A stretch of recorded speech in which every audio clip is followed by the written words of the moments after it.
Cuando pensamos en los druidas, es casi inevitable imaginarlos envueltos en túnicas blancas, realizando rituales en un bosque sagrado con un aura de misterio casi sobrenatural. El cine, la literatura y la cultura popular han alimentado esta imagen hasta convertirlos en seres casi míticos.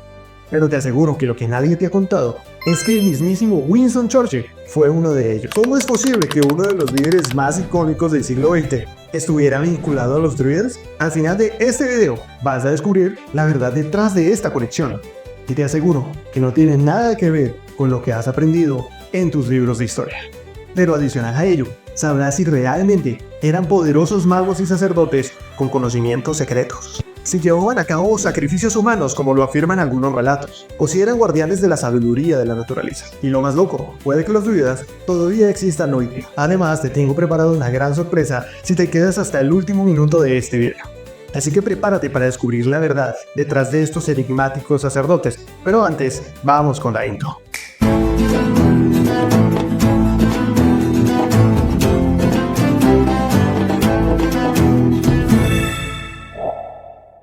Para entender quiénes fueron realmente los druidas, primero debemos analizar las fuentes que nos transmiten información sobre ellos. Gran parte de lo que sabemos sobre ellos proviene de escritos de autores grecorromanos, como Julio César, quien escribió La Guerra de las Galas. Por cierto, si te interesa este tema, también estoy haciendo una serie sobre esta obra que te dejaré por acá y aclara en los comentarios de este video para que vayas a verlo cuando termines de ver este video. Otros autores como Estrabón en su biografía y Plinio el Viejo en Historia Natural también nos brindan información muy importante sobre esta casta sacerdotal. De acuerdo a los relatos de Julio César, los druidas no solo presidían rituales religiosos, sino también interpretaban la voluntad de los dioses y actuaban como jueces en disputas importantes. También menciona que creían en la reencarnación, lo que hacía a los celtas increíblemente valientes en batalla, pues no temían a la muerte. Además, solían ir desnudos. Pero aquí es donde las cosas se complican. ¿Podemos confiar realmente en estos relatos? No olvidemos que fueron escritos desde la perspectiva romana, un imperio que tenía sus propios intereses al describir a los pueblos celtas como bárbaros. Además de las fuentes grecorromanas, otro pilar de información sobre los druidas proviene de los mitos y leyendas de Gales e Irlanda, escritos durante la Edad Media. Aunque fueron redactados siglos después de la era de los druidas históricos, estas narraciones podrían conservar fragmentos de antiguas tradiciones orales que nos ayuden a reconstruir su verdadero legado. Estoy seguro que todos nos hemos imaginado alguna vez a los druidas realizando rituales mágicos en un bosque sagrado, conectando con una sabiduría casi ancestral. Pero ¿te has preguntado de dónde realmente viene esta imagen? Y lo más importante, ¿es históricamente acertada? Si indagamos en la literatura encontramos algo muy interesante. Los druidas no siempre fueron vistos como figuras mágicas y enigmáticas. La imagen que tenemos de ellos como guardianes de un conocimiento oculto es algo que tomó siglos en consolidarse y quizás jamás ocurrió de la forma en la que creemos. Dentro de los relatos más antiguos en los que aparecen, uno de los cuerpos literarios más antiguos en ese sentido es el Ciclo de Ulster, una serie de relatos épicos recopilados durante el siglo VII y XII, que por cierto podrían contar historias muchísimo más antiguas. Algunos expertos creen que estos relatos pueden remontarse incluso a historias desarrolladas durante la Edad del Hierro. En estas historias, los druidas no son simples chamanes o hechiceros, son consejeros de reyes, héroes y poetas, y figuras con un profundo conocimiento sobre la guerra, el destino y los designios divinos. Un ejemplo claro de ello es Cathbad, el druida del rey Concobar Magnesa, cuya habilidad principal no era lanzar conjuros, sino prever el destino de los guerreros y determinar cuándo era el momento adecuado para la guerra o la paz. De hecho, fue este el druida que predijo el destino de uno de los héroes más grandes de Irlanda, Cuchulainn, a quien le dijo que sería un gran guerrero, pero que viviría muy poco tiempo. Pero aquí hay un detalle clave. Estos relatos fueron escritos siglos después de que los druidas mencionados en tiempos romanos desaparecieran. Esto nos lleva a otra pregunta inquietante. ¿Los druidas eran realmente así? ¿O para ese momento su imagen ya había sido transformada? Lo cierto es que aunque estas historias medievales ayudaron a mantener viva la figura del druida, no eran descripciones históricas. Con el paso del tiempo, el druida pasó a ser un sacerdote, un juez, un filósofo, con un papel político importante, como era descrito en las obras de Julio César y Posidonio, a convertirse en un personaje casi místico con un aura de misterio. Esta transformación, sin embargo, no fue inmediata. La verdad es que aunque formaban parte de estas narraciones épicas medievales, nadie en aquella época se preocupó demasiado por estudiarlos. Sus relatos quedaron acumulando polvo en las bibliotecas eclesiásticas, lejos del interés de los eruditos de la época. Si los druidas eran realmente tan importantes en el mundo celta, ¿por qué desaparecieron de la historia durante tanto tiempo? No eran relevantes, no eran el centro de atención. Y así, los druidas y los celtas quedaron en el olvido durante un largo tiempo, hasta que ocurrió algo: el Renacimiento. Como seguramente te enseñaron en la escuela o en el colegio, el Renacimiento fue un periodo de la historia de Europa en la que se vivió un resurgimiento de las artes, las ciencias y el conocimiento en general. Este renacer intelectual tenía un enfoque muy marcado: el estudio de las antiguas Grecia y Roma. Pero, ¿qué pasó cuando empezaron a estudiar las fuentes grecolatinas más de cerca? Se encontraron con algo inesperado. Mientras los intelectuales del Renacimiento analizaban los textos de los grandes pensadores de la antigüedad, se tomaron con menciones a un pueblo que hasta entonces no había recibido demasiada atención: los celtas. En medio de sus estudios, los eruditos de esta época descubrieron que para los romanos, los celtas eran un pueblo diferente y exótico, con un grupo sacerdotal que parecía poseer un conocimiento oculto. Así es, los druidas. Esto despertó la curiosidad de los estudiosos. Si los romanos les habían dado tanta importancia, debía haber algo interesante en ellos, o al menos eso pensaba. Así, muchos se lanzaron a la tarea de recuperar la imagen perdida de estos antiguos sacerdotes, resignificándolos y adaptándolos a sus propios esquemas imaginarios. La invención de la imprenta, estas ideas comenzaron a difundirse por toda Europa, y así, poco a poco, los druidas y los celtas pasaron de ser figuras desconocidas a convertirse en un símbolo de un pasado ancestral lleno de misterio. Pero el verdadero cambio llegaría más adelante y vendría de la mano del movimiento cultural que idealizó a los druidas como guardianes de una sabiduría perdida: el romanticismo. El resurgimiento del interés en el mundo celta coincidió con una época de cambios profundos en Europa. Durante los siglos XVIII y XIX, muchas de las surgientes naciones europeas estaban buscando conectar su identidad con un pasado ancestral, por raíces profundas que reforzaran su historia y dieran legitimidad al control de sus territorios. Y fue aquí donde los druidas se convirtieron en un símbolo ideal. Los intelectuales de la época comenzaron a reimaginar a los druidas como sabios guardianes de antiguos secretos, poseedores de un conocimiento puro y original que se había perdido a través de los siglos. Pero para esa misma época, los europeos estaban explorando el mundo y entrando en contacto con civilizaciones indígenas de América, África y Asia. Y esto llevó a una comparación inesperada. Según el arqueólogo británico Barry Coulthard, muchos pensadores del siglo XVIII comenzaron a establecer paralelismos entre los celtas de la antigüedad y los pueblos indígenas con los que los europeos estaban en contacto, por lo que empezaron a describir a los celtas bajo una imagen similar a la de los nativos americanos: pueblos nobles, puros, en armonía con la naturaleza, que habían sido destruidos por civilizaciones más avanzadas. Esa idea se alineaba con las entonces recientes postulaciones del filósofo Jean-Jacques Rousseau, que afirmaba que el hombre nacía bueno y era la sociedad que lo corrompe. Así, los druidas comenzaron a ser vistos como la versión europea de los buenos salvajes, seres espirituales que poseían un conocimiento puro e inalterado, lejos de la corrupción de la civilización. Y entonces aparecieron unos personajes que llevarían esta idea aún más lejos. Fue a finales del siglo XVII y principios del siglo XVIII cuando los eruditos John Aubrey y William Stokely propusieron una teoría que cambiaría para siempre la imagen de los druidas. Pues no solo argumentaron que los druidas eran sabios e iluminados, sino que afirmaron que ellos fueron los constructores de los grandes monumentos megalíticos de Inglaterra, como Avebury y Stonehenge. Esta idea, que aunque carece de base arqueológica sólida, fue increíblemente popular en aquella. La imagen del druida como arquitecto de lo sagrado quedó fuertemente establecida en las memorias colectivas. Pero por si esto fuera poco, las cosas se vuelven aún más interesantes, pues en una época en la que el cristianismo dominaba Europa, era difícil creer que una religión pagana había tenido tanto poder. Así que Stokely hizo algo inesperado: le interpretó a los druidas como precursores del cristianismo bíblico. Según él, sus creencias no eran simples prácticas paganas, sino una religión protocristiana alineada con las enseñanzas bíblicas. De hecho, esta práctica no solamente fue precedida por él, sino que también está presente en el Nebjar Gabalaere, o libro de las invasiones, en donde se ve a los celtas y los druidas como descendientes de Noé. Pero déjame saber en los comentarios si te gustaría que hiciera un video sobre las leyendas celtas. Así, a los ojos de William Stokely, los monumentos megalíticos de Gran Bretaña no eran simples vestigios de religiones paganas olvidadas, sino templos sagrados que guardaban la esencia de una fe ancestral, pura y monoteísta. Para él, por ejemplo, estos monumentos megalíticos no eran solo estructuras arquitectónicas impresionantes, sino la manifestación material de un culto transmitido a lo largo de siglos, desde los patriarcas bíblicos hasta los druidas celtas. Veía firmemente que estos sacerdotes no eran simples chamanes de tribus primitivas, sino herederos de una tradición sagrada que compartía raíces con el cristianismo más primigenio. En su visión, los druidas no solo adoraban a un dios supremo, sino que también mantenían creencias fundamentales sobre la inmortalidad del alma y el orden divino del universo. Así, los imponentes círculos de piedra no eran otra cosa que santuarios de sabiduría y espiritualidad diseñados para conectar a los hombres con las verdades universales de la existencia. Pero no solo la fe estaba impresa en la piedra. Para este autor, los druidas no eran únicamente líderes religiosos, sino también astrónomos y matemáticos adelantados a su tiempo. Los alineamientos astronómicos de los megalíticos, meticulosamente estudiados por él, eran prueba de un conocimiento sofisticado del cosmos. En su afán por explicar tal precisión, llegó a sugerir que estos antiguos sacerdotes utilizaban brújulas magnéticas y conocimientos transmitidos por culturas avanzadas, como los fenicios, los griegos o los egipcios. Este pensamiento lo llevó a formular hipótesis aún más ambiciosas. Los druides, con sus grandes conocimientos en astronomía y geometría, debían, sin lugar a dudas, estar ligados a las grandes tradiciones filosóficas de la antigüedad, principalmente el pitagorismo. En su visión, la forma circular de los monumentos no era una simple casualidad.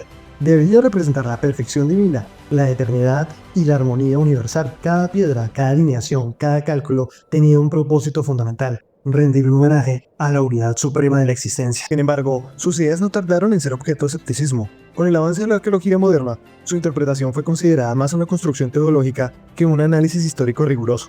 A pesar de esto, su legado se mantuvo vivo en la cultura popular, aunque con una transformación interesante. Con el tiempo, los druidas dejaron de ser vistos como guardianes de un cristianismo arcaico y fueron adoptados por la literatura y el cine como figuras místicas asociadas más a la magia y la alquimia que a la religión. Hoy en día, la imagen de estos sacerdotes en la cultura popular sigue inspirada en gran medida por la visión romántica que Stucco y ayudó a cimentar.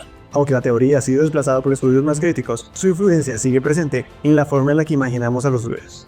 No solamente como los líderes guardianes de la antigüedad, sino como enigmáticos guardianes de un conocimiento perdido que aún sigue escondido en estos círculos de piedra. A pesar de los relatos fascinantes de la antigüedad y las leyendas transmitidas a lo largo de siglos, la verdad es que la arqueología ha encontrado pocas pruebas directas sobre la existencia de los druidas.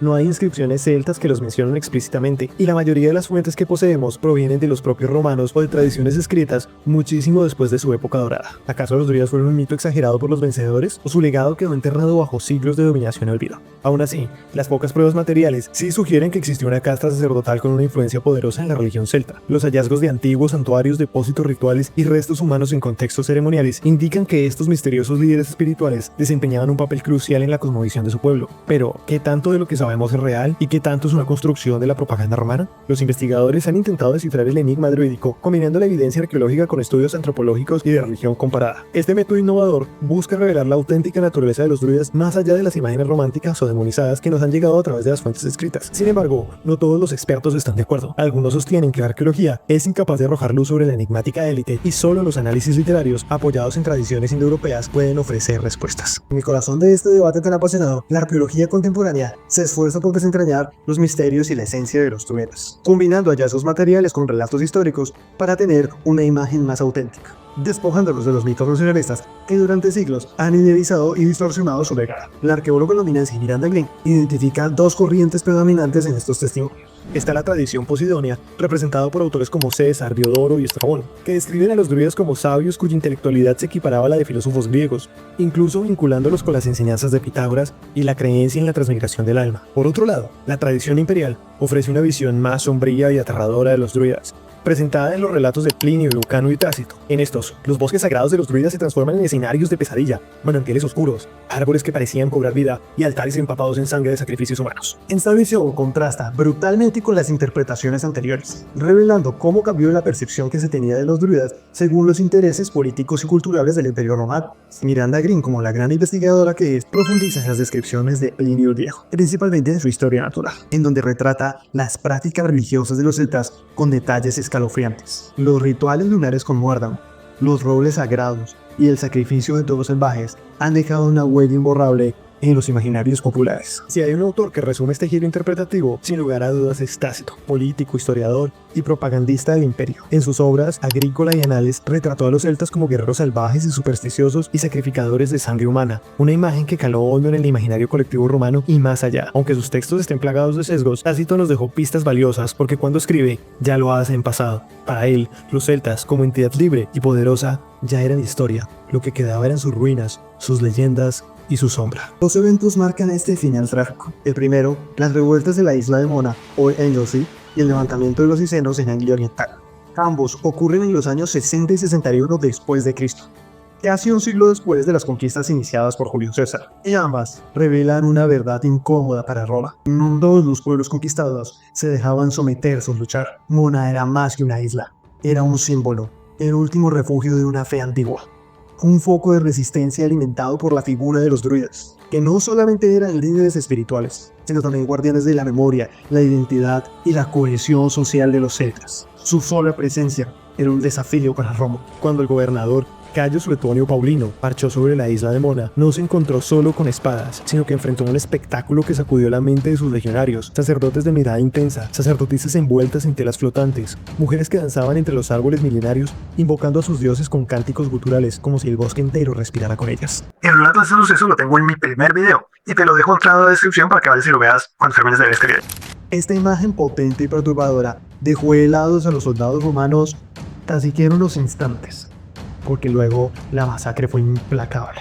Suetonio no solo acabó con la población, sino mandó destruir todos los bosques sagrados, porque Roma entendía algo muy bien: la victoria no solamente se logra aplastando a los enemigos, sino destruyendo también sus símbolos. La destrucción de estos espacios rituales fue un acto simbólico y estratégico: aniquilar el alma de un pueblo, desmantelar su visión del mundo y obligarlos a adoptar una cultura ajena. Así lo destaca el historiador Jorge Vargas Maturana en su artículo Druidas, Identidad y Resistencia a Roma, donde profundiza en cómo los druidas eran mucho más que figuras religiosas, eran los hilos invisibles que tejían la unidad de las tribus celtas entre la Galia y Britania. Su influencia era tan poderosa que la religión druídica terminó convirtiéndose en un foco de resistencia política y cultural. En una época en la que el Imperio Romano avanzaba sin piedad, la espiritualidad de estos pueblos fue su último escudo, y sus bosques su último santuario. Pero esto de prohibir el druidismo no era solo prohibir rituales, era intentar silenciar la historia, borrar la memoria colectiva. Roma no solo perseguía sacrificios humanos, pretexto recurrente, sino que anhelaba quebrar el alma, disolver sus vínculos espirituales para facilitar la absorción cultural. Pero el druidismo persistió como fuego bajo las cenizas. En él se amalgamaban elementos espirituales, rituales y políticos, que en plena oscuridad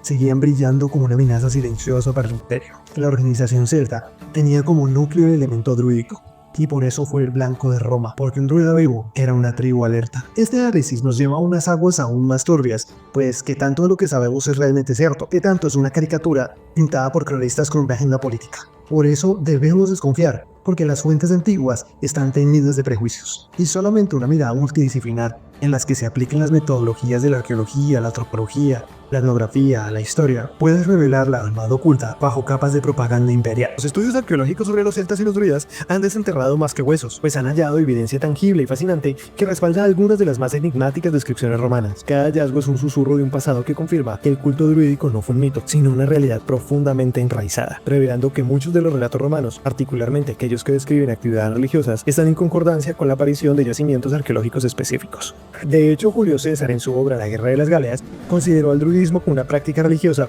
originada en las islas británicas, que posteriormente se expandió a la Galia. Esta descripción coincide con los análisis de artefactos celtas del proyecto Technologies of Enchantment, donde algunos de los objetos más antiguos probados por radiocarbono, demostrablemente sagrados, fueron hallados en Gran Bretaña entre el 400 a.C.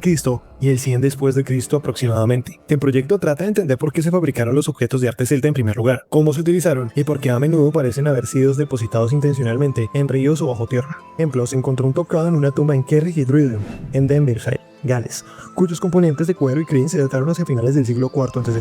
Además, el hallazgo de cucharas de adivinación halladas en diferentes partes evidencia la presencia de actividades rituales druídicas durante la Edad del Hierro en Gales. Esto destaca los espacios naturales como sagrados en las prácticas rituales de los druidas. Sin embargo, se hace evidente la complejidad de analizar lugares como bosques y cuevas desde una perspectiva arqueológica, debido a la sutileza de las huellas humanas en estos entornos. Sin embargo, y a pesar de estos desafíos, los arqueólogos han logrado identificar espacios naturales como centros neurálgicos de rituales druídicos. Esto se ve respaldado por grandes descubrimientos en cuevas como los de Collier Hall, en Gower, en donde se hallaron figurillas femeninas, en donde destaca su uso prolongado para rituales sagrados. Esto entra en consonancia directa con las descripciones que los autores clásicos hicieron sobre los cultos druídicos en la naturaleza. Otro importante hallazgo fue una trompeta de bronce encontrada en Luckenshade. Este artefacto refuerza la idea planteada por Julio César y Diodoro de Sículo, en la que se comentaba que los druidas utilizaban diversos tipos de artefactos para darle un halo de solemnidad a sus prácticas religiosas. Así, este enfoque interdisciplinario